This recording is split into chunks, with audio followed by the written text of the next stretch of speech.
Welcome to another episode of Behind the Dreamers with the Starter Girls. I'm Jennifer Loading. And I'm Brianna Dreles, and we're talking to the achievers, the dreamers, the creators, and the magic makers. These are our friends, these are your friends, and they are living the extraordinary. Today's episode is brought to you by Walt Mills, photographer of Glad Models Agency. If you are here in the Dallas or surrounding area and looking for some photography work, check out Walt Mills. You can learn more about him at photosbywalt.com. That's right. That's right. Where are we right now? We are in the lovely Staycation in Richardson, Texas. We like it here. We do like it here. Show here I know. now. It's just so wonderful. It might become our permanent hangout. Who knows? I know. We'll just have to talk to Nicole about that. That's right. That's right. All right. Well, we've got Sheena here today, so I'm super excited to welcome her to the show. I got to tell our listeners a little bit about her, and so and then we can jump into this. Perfect. All right, Sheena. It's Sharapata. There you go. We got it. Suffered 8 concussions, having to forego a full ride athletic scholarship in college while playing select soccer. Doctors diagnosed her with migraine with aura for 18 years. With further testing, she found out she had bilateral trigeminal neuralgia, which is a blood vessel on the 5th cranial nerve. Due to the severity of pain, it is often referred to as a suicide disease. Sheena ended up having MVD, microvascular decompression surgery on her right side in October of 2019, and then on her left side in March of 2020. Through this experience, she says, I found my purpose, and I've sent over 150 people to the neurosurgeon, helping as many as I can because I understand how difficult it is to get diagnosed. Sheena currently carries her spirit of helping others through her work at Randall Reed's Planet Forward, 635 here in Dallas, where she's responsible for the marketing, building community, and the events. Yes. I love So welcome to the show, Sheena. Thank you for having me. Yeah. So I'm going to put a little, I guess, add to this because Sheena was actually introduced to me through a guest that we had back on the Starter Girls show back at the end, I think, of 2019, or it was at the very end. I think it was right before you came on. And Anna Harris and her husband Will Harris, they're great realtors in the area. Both of them were on the show. Anna connected me to Sheena, and it was so funny because Anna does this email introduction for both of us, and she's like, Sheena's been diagnosed with this disease called trigeminal neuralgia. And I'm like, what are the odds of that? Yeah. Because I was diagnosed with that in 2012. Mm-hmm. So I brought her on the show for a couple reasons. One, because we share the similarity, but also because I think that when somebody goes through a traumatic experience like that, there are certain characteristics that you have to have in order to weather through that. And I think a lot of times those same characteristics are things that entrepreneurs go through too when they're in the valleys of business. Yes. So I think there's some very common threads here. And so I really wanted you to come on so you could talk about your story and share a little bit about that journey going through that. And obviously she's beautiful and amazing. Oh, Look at thank her. you. Yes. She's surviving. She made it through, right? Yes, Absolutely yes. amazing. Made it through. So I guess, take us back real quick. You suffered 8 concussions, played select soccer. I had a child that did select soccer as well, so I know that too. Soccer is actually very brutal. Yes, and I agree. Yeah. I agree from the parent perspective of it. Yeah, so one of my concussions, I was actually running up the field, and a girl came in and slide tackled me, so my feet went this way, and my head just went straight into the ground. Wow. And she got red carded and kicked out of the game. So over the course of a couple years, I ended up having 8 concussions, and when I would get a concussion, I would have these episodes where I would actually get vertigo, blurred vision, or floaters, and then my whole hand and arm would go completely like tingle and go numb, and it was just like dead weight, like I could just fall straight over. And then it would go into my nose, my tongue, my teeth, nerve pain, and then I'd have like this ice pick pain up into my eye, and I'd throw up. And all these doctors were like, your scans are clear, you have migraines. So, I'm watching all my friends go to college and play, on athletic scholarships, and I had to just sit there and watch and quit. And I'm like, why? Why is this happening to me? And so I ended up just I went to the University of Oklahoma and didn't play sports. And then all those symptoms kind of changed, and I had this crazy, crazy pressure, like my head was in a vice, and it felt like my eyes were going to pop out of my head. And I even had my eye pressures checked thinking something was off, but it was normal. And then I had the ringing in my ears, plugged ears, blurred vision, strained. My neck was extremely tight, and I had so many knots in my muscles that I was getting like 6 to 7 deep tissue massages a month because it would ache just to sit there. And then when I was about 32, I started getting what felt like a worm was moving in my head right here. So almost if you imagine like a signal going across a wire, and it would tighten up in my head. And I'm like, what is that? And then I started getting electric shock in my eye and in my ear. So I'd be talking to someone and just go like that. All of a sudden they're like, are you okay? I'm like, I don't know what's wrong with me. So I ended up going into a hospital in Dallas, and they're like, no, everything looks great. And thank goodness my mom and dad went with me. And my mom goes, my sister, so my aunt has trigeminal neuralgia. Can we check for that? So you actually have 12 cranial nerves in your head, and your fifth nerve is your trigeminal nerve that runs like this. And if you have a blood vessel sitting on it, if you Google this, it says you have nerve pain in your teeth, shocks in your teeth, and you're familiar, most people can't even, eat food or brush their teeth. They have to blend their food, and you can't even touch your face. Well, I didn't have any of that. So they're like, no, you don't have that, but we can do a Fiesta MRI with and without contrast to see if you need to do, just to rule it out. Right. So it comes back negative. I'm devastated. And then 3 days later, I get a phone call at 7 p.m, and the phone lights up and it says neurosurgeon, and it wasn't programmed, just, how the phone works. I was like, hello? And they're like, hey, this is, doctor, just letting you know, you actually have this. You can take anti-seizure pills your whole life, do laser radiation, or you can have surgery. Just let me know. Bye. I was like, wait, what? Right. Are there more options? So that kind of got me to my diagnosis, and I didn't really find many answers locally. So I typed in the MVD surgery, and Dr. Michael Lim, who is at Johns Hopkins, this video popped up. And I just had this feeling from above. I called it. I'm like, that's where I'm supposed to go. So I ended up calling Johns Hopkins, and at the time, you couldn't pick your neurosurgeon. So I sent all my paperwork, and 3 days later, they're like, you've been assigned Dr. Lim.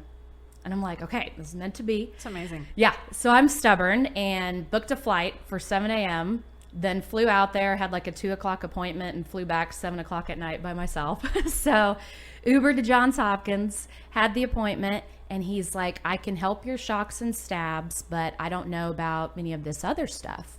So that kind of like deterred me a little bit. Yeah. And then I said, what would you do if you were me? And he paused and said, I know God's telling me to tell you, I know I can help you with surgery. I was like, all right, let's do this. So I ended up having surgery on this side in October 2019, and they drill a tiny little hole behind your ear, and they go in and put a spacer, a Teflon spacer between the blood vessel and nerve so they don't touch. And after he put the Teflon in, I had another place touching that was going into my brain stem. So he was able to decompress that and had to leave just a little area touching. And afterwards he goes, I'm so thankful you came to me. If an inexperienced neurosurgeon would have cut that or messed with that, you could have had a severe stroke. Right. So, yeah. Wow. It's a crazy story, yeah. isn't it? And the thing, and that's the thing with this disorder is that it is so extremely painful. So the part where you said, well, I hopped on the plane and went out there, I could totally see that happening, because when you're in the middle of that, it is so freaking painful. You will do anything to end it. Like, you will drive across the country if you have to get it over with. Yeah. And even the mindset that we're in. So like during surgery, I mean, most surgeries you have to do this anyway, but I had to sign off on vision loss, hearing loss, worse problems, facial paralysis, coma, or death. And I was like, all right, sign me up. Sign me up. Like, if there's a fix potential it. for me to be better, sign me up. Right? Yeah. And they say only 1% to 2% of people have it on both sides. And if you actually speak to a lot of these neurosurgeons and say you have issues on both sides, no, it can't be trigeminal neuralgia, and they won't even listen to you. So I never talked about my other side ever. So once this one was done, I was like, hey doc, can you look at the imaging on the other side? And they're like, yeah, you have it on the other side too. I was like, is this a joke? Yeah, it's so interesting though with these kinds of conditions, because I had an atypical case which there was no compression. They could now maybe there was, and they missed it. I don't know. I had an MRI done and they didn't find it. And so what I find interesting about this whole thing is that they feel like they have this clear-cut diagnosis with these things. And I know when I was diagnosed in 2012, and so when I was diagnosed, They really didn't have groups on Facebook. I didn't know Right, anybody right. that had the condition. Right. So there was none of this, hey, let me talk to you and say, Yeah. what are your symptoms? What are Right. your symptoms? I didn't know. And You're so still in the you dark. would go into a doctor. It took them 5 months for them to diagnose me with this, because I would go into a neurologist, I would go into a doctor, I'd go back to the dentist. Yep. I mean, they just would push me around in a circle because the symptoms weren't normal. Yep. They weren't classic. Like, I would be fine, then I wasn't, then it would just be unending pain that just was every day. So I think it's interesting that they get hung up on these are the only Yes. symptoms that can be for this condition, and we're not going to, if you don't fit the box, Yep. you can't have that. Yep. You know? Yeah. So thank goodness you pursued it. is my Yes. point. Yes. Oh, and Yeah. at the time, my parents, they were like, can you find a neurosurgeon in Dallas so we can take care of you? Because, you know, they didn't know. And most people think flying across the country is insane to do. But when you have that. Not when you have that. Yeah. Yeah. So I went to this Dallas neurosurgeon also, who was very well respected and recommended. And walked in, never shook my hand, said, your blood vessel is barely touching your nerve. It's probably sinus pressure. Good luck getting your insurance company to cover this, never being on anti-seizure meds. And my favorite I've ever heard, to my face, you don't look suicidal to me, because it's known as the suicide disease. Right. And I just bawled. Yeah. And then my mom and dad were like, how did it go? And I was like, I'm going to Johns Hopkins. They're like, okay. Yeah. No, I can certainly, I'm not going to say I know how you feel with everything, but I've wrong with certainly people? been through Yes. that, and I can understand that there's a lot of, I guess, dismissing, Yes. gaslighting that goes on. I even talked about that in my book, about the gaslighting, because you would go to one place and you go to another, and they think you're crazy. They're like, well, if you would calm down, you'd be better. Well, I can't calm down because I'm not better. Right. You're not giving me answers, so how do I get better if I Right. don't know? So when you even said earlier, when you got diagnosed, you actually kind of smiled. And Yes. I thought about that, because there's that whole part in there where when you finally get a diagnosis, you go, it's not that you enjoy having a diagnosis. You just want the clarity to know you're not crazy. It's now relief. you know you've got something. What do you do now with it? It's your validation. Exactly. You I'm finally. not nuts. Yes. Exactly. Yes. Yes. And like she said, there's so many different symptoms, and now it's almost like there's this whole head trauma side to trigeminal neuralgia, and a lot of people don't recognize that yet. So if you literally go to the doctor, oh, your face is fine. Nope, you don't have it. You know, or the imaging. My cousin, she was actually in Michigan in the ER for 7 nights.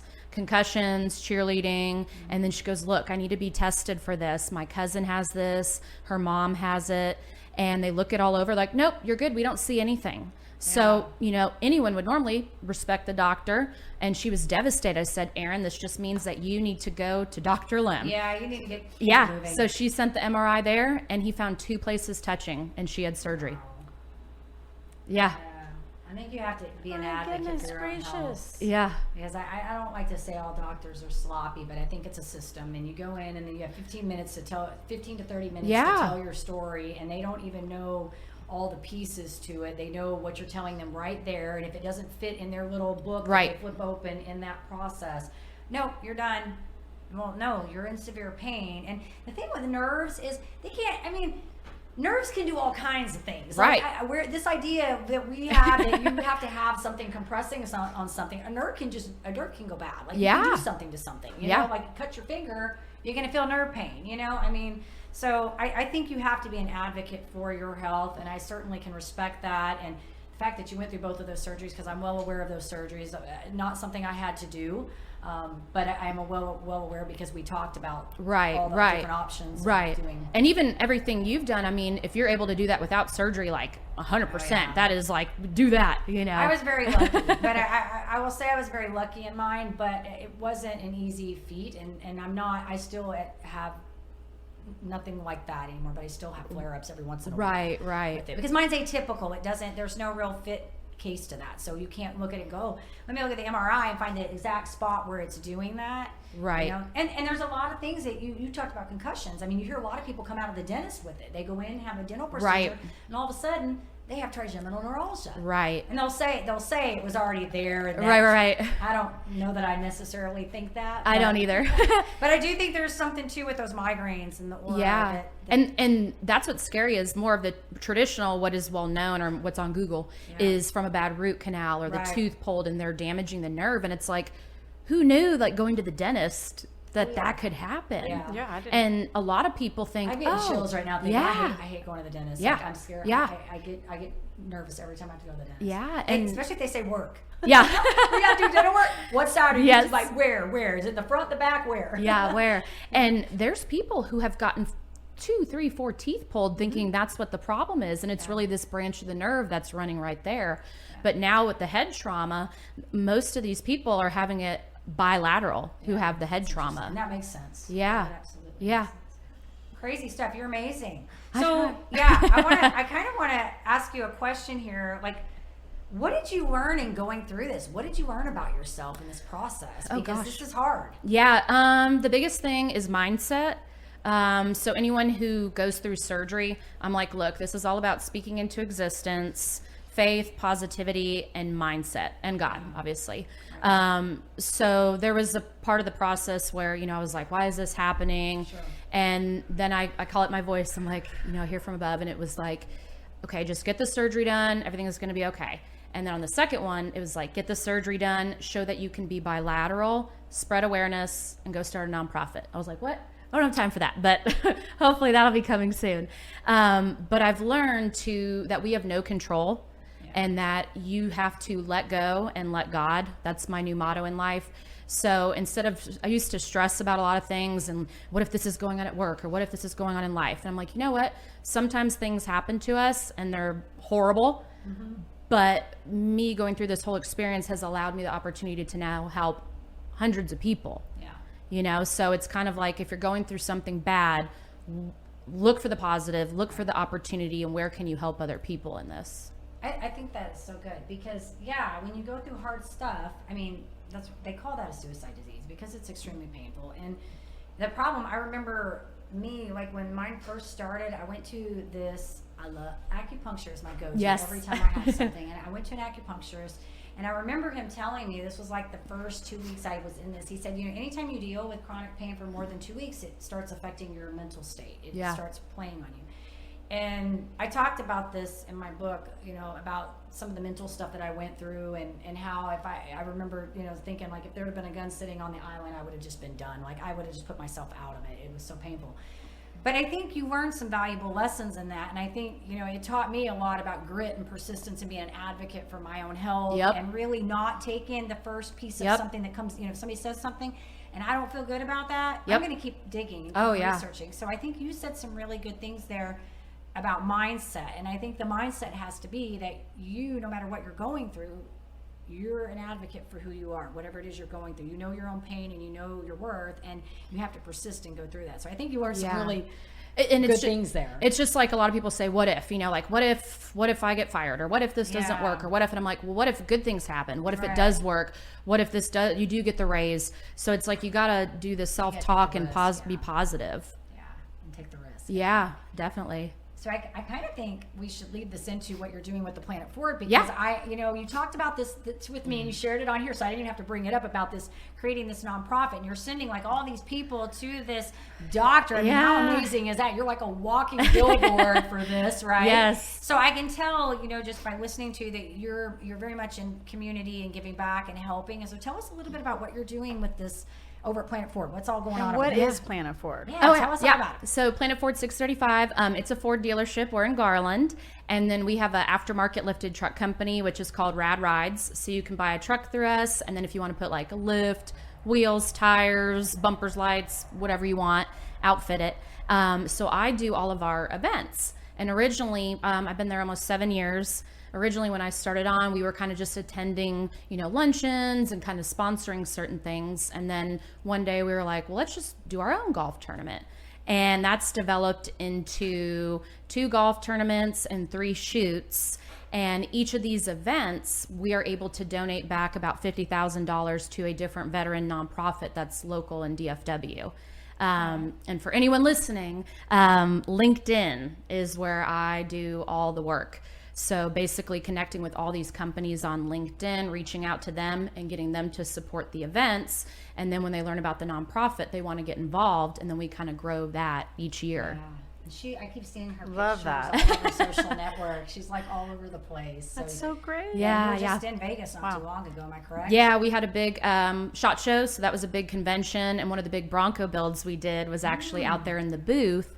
And what's interesting is now all of the work is mixing with all of the trigeminal neuralgia, because my own coworker, he actually, we've got over like 200 employees, so obviously I'm running around. Yeah. And I was at the front desk telling someone about my symptoms, and I was like, yeah, I felt like I had a worm in my head. And one of our employees was right next to me. He goes, wait, what? And he's a Marine veteran.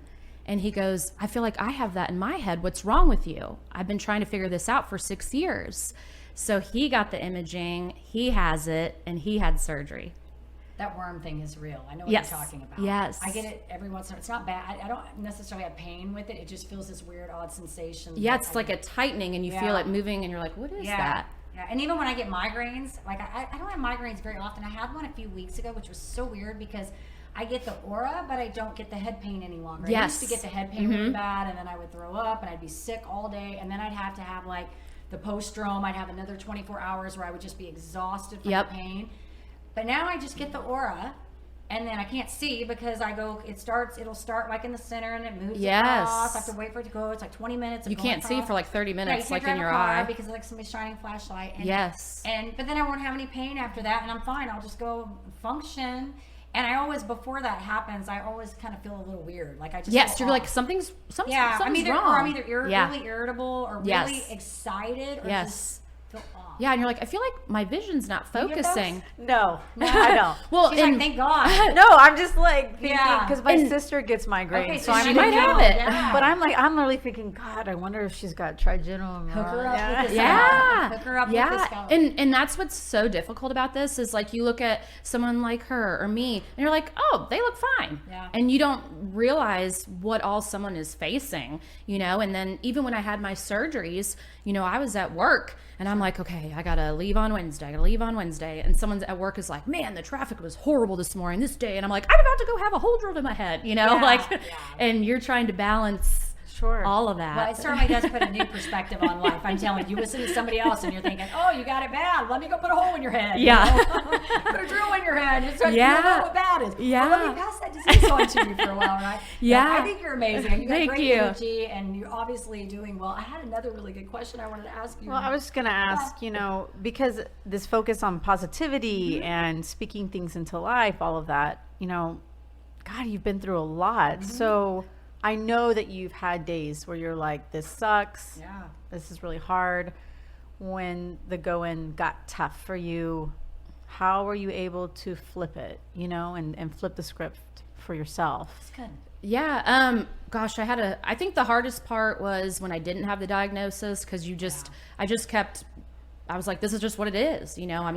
This is it. And I would have days where I would literally walk across the street to the gas station because I would randomly just cry. Like, it makes you emotional, and I'm always happy, and then I would just start crying, and you feel bipolar, but you're not. Because you're hurt. Yeah. So I'd go and wash my face, put my makeup back on, go back to work. I didn't ever miss work. No one knew. And then my favorite is I'd be at home and I'd go take a shower and sit on the floor and cry. And I'm like, okay, this isn't a Lifetime movie. Like, get up, Right. So, but once I had that diagnosis, I kind of was like, okay, you know what? There's a reason. There's a reason for this. There's a reason. And that's what I just kept telling myself. And I actually would get more nervous to talk in front of people than I was the mornings of both my surgeries. So Dr. Lim, you just felt that connection with him where you felt so comfortable that the morning of, I was just like, all right, let's do this, and I felt comfortable. And that's why I tell people, if you're going to have this surgery, it is all about that mindset and speaking into existence. Because if you're not in the right headspace, you don't need to be doing the surgery, because it's a lot with the recovery and being patient.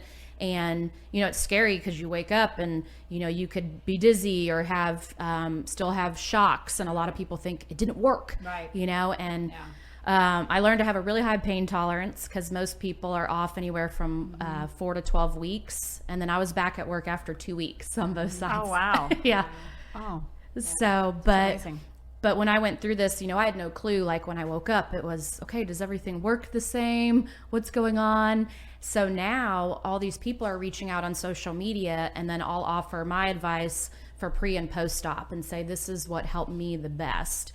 And what's really neat is all of these individuals now who are having success are actually helping other people now. Yeah. So it's like this whole web that's spreading, which is pretty neat. Yeah. So do you have any plans to get this charitable foundation together that you're trying to create? Yes, I actually have 2 friends who we met via social media, and one of them I've been friends with for about 2.5 years, and she actually, and that kind of goes back to your question, she hadn't had the surgery, but she understood.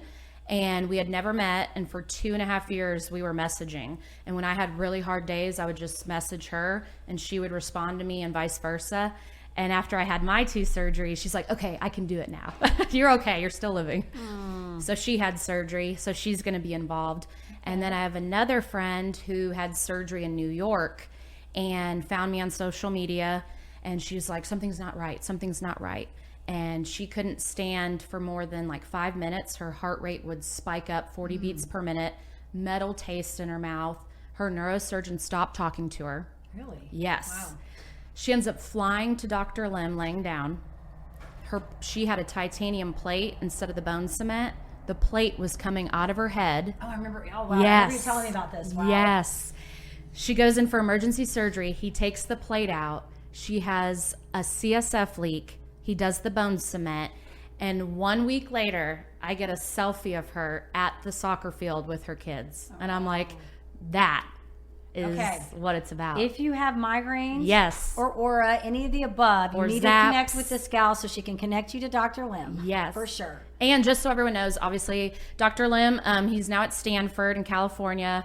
They do virtual consults in Texas, and they do absolutely nothing for me. This is me just trying to help. You definitely need to get your foundation put together. Yeah. You're doing a lot of good. Yeah. I think it's awesome though that you're taking that whole story and the negativity that came with that, and you flip that around, like, okay, now how do I help people that could possibly be going through this? Because like I told you, there wasn't a lot back then. I mean, I think you're finding out more people. I mean, I've met several people now that have been diagnosed with it. And when you're in the middle of that, in the middle of a condition, and you don't know anybody that's walking that walk, it's rough. Because you like we talked earlier, you get told you're crazy, so you don't really have a lot of people that can relate to that. Yeah.